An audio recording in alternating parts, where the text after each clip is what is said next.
আর সেই সাথে আমি দু একটা কথা আপনাদেরকে একটু বলছি, আপনারা একটু মনোযোগ দিয়ে শুনবেন। আপনারা আগে নির্বাচনে যারা যেভাবে ডিউটি করেন না কেন, এখনকার ডিউটি সম্পূর্ণ ব্যতিক্রম এবং সম্পূর্ণ আলাদা, একেবারে আলাদা ডিউটি। তো আপনাদেরকে এবার ডিউটি করতে হবে খুব সাহসের সঙ্গে। কিসের সঙ্গে ডিউটি করতে হবে? প্রস্তুত তো না? এই অন্যান্য বার আপনারা ডিউটি করতে গেলে দেখা যায় যে আপনাদের খাওয়া দাওয়ার ব্যবস্থা থাকে না। এবার কিন্তু আমাদের মহাপরিচালক মহোদয় উনি কিন্তু খাবারের টাকা দিয়ে দিয়েছে। আপনাদের কারো হাতে পৌঁছে থাকলে, যদি না পৌঁছে থাকে তাহলে সহসায় পৌঁছে যাবে। এরকম খাবারের ব্যবস্থা সাধারণত আগে করা হতো না। আপনাদেরকে যে খাবারের টাকা দেয়া হবে সেই টাকা দিয়ে আপনারা খাবারের ব্যবস্থা করবেন। আপনারা কোনো প্রার্থীর দেয়া কোনো খাবার খাবেন না, বুঝতে পেরেছেন? নিরাপত্তা দিয়ে রাখবেন, তার যাতে একটুও সমস্যা না হয়। সব সময় তার নির্দেশনা জায়গা ছেড়ে অন্য কোথাও যাবেন না। কেউ যদি আপনাকে বলে ভাই অমুক ভাই, জায়গা পরিবর্তন করা যাবে না। আমার কথা কি বুঝে গেছে?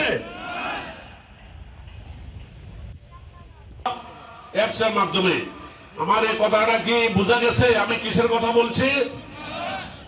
এই রংপুর রেঞ্জে আজকে 1টা থেকে 1:30টা পর্যন্ত একটা টেস্ট হবে।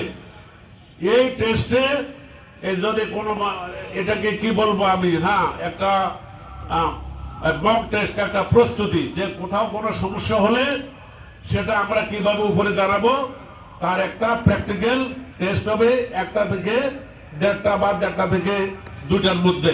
যে নির্বাচন কেন্দ্রে কোনো সমস্যা হলে এন্ড ইউজারের মাধ্যমে ছবি তুলে ওই সুরক্ষা অ্যাপসে দিয়ে দিতে হবে। পরিস্থিতি যতই খারাপ হোক, নির্বাচন কেন্দ্রের পরিস্থিতি যতই খারাপ হোক, কোনোভাবেই আমাদের কোনো আনসার নির্বাচন কেন্দ্র ত্যাগ করে কোথাও যাবে না। প্রিজাইডিং অফিসারের নিরাপত্তা অবশ্যই নিশ্চিত করতে হবে, ভোট কেন্দ্রের নিরাপত্তা অবশ্যই নিশ্চিত করতে হবে, দেয়া যাবে না। মূলত আমার কথা হচ্ছে এগুলি। আর আমি তো শুধু বলতে থাকলে হবে না। আমরা এখানে মূলত একত্রিত হয়েছি আমাদের মহাপরিচালক মহোদয়ের গাইডলাইন, নির্দেশনাগুলি শোনার জন্য।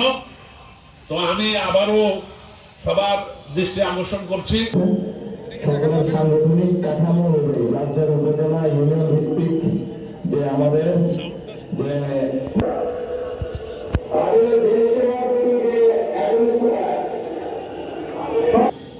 আয়োজন, কারণ এইবারের আমাদের যে চ্যালেঞ্জগুলো, সেই চ্যালেঞ্জগুলো একটু ভিন্ন ধরনের। যে নিশ্চয়তা, সেই নিশ্চয়তার ক্ষেত্রে বাংলাদেশ আনসার বিডিপি সবচেয়ে জোরালো ভূমিকা রাখে। যে কারণে আমাদেরকে সবাইকে ভালো করে বুঝতে হবে যে আমরা আমাদের দায়িত্বগুলো কিভাবে পালন করব। সময়ের জন্য হলো এই ধরনের চ্যালেঞ্জিং যে পরিস্থিতিতে দুর্বলভাবে উপস্থাপিত হয়েছে। যখন বিভিন্ন ফেসবুকে, সামাজিক যোগাযোগ মাধ্যমগুলোতে দেখা হয়, তখন দেখা যায় যে সেভাবে করে সুন্দরভাবে যে একটা বাহিনীর সদস্য হিসেবে নিজেকে যে হয়তো হয় না। কিন্তু এবারের নির্বাচনে যেন সেটা না হয়, এবারের নির্বাচনে যেন প্রত্যেকটা আনসার বিডিপি সদস্য যার যার নিজস্ব ভূষণ, নিজস্ব সরঞ্জাম, নিজস্ব যে মুভমেন্ট, নিজস্ব অস্ত্র, যারা যাদের ক্ষেত্রে অস্ত্র আছে, তাদের সর্বক্ষেত্রে সে স্মার্টনেস এবং পেশাদারিত্বের যে একটা ছাপ, সেটা যেন দেখা যায়।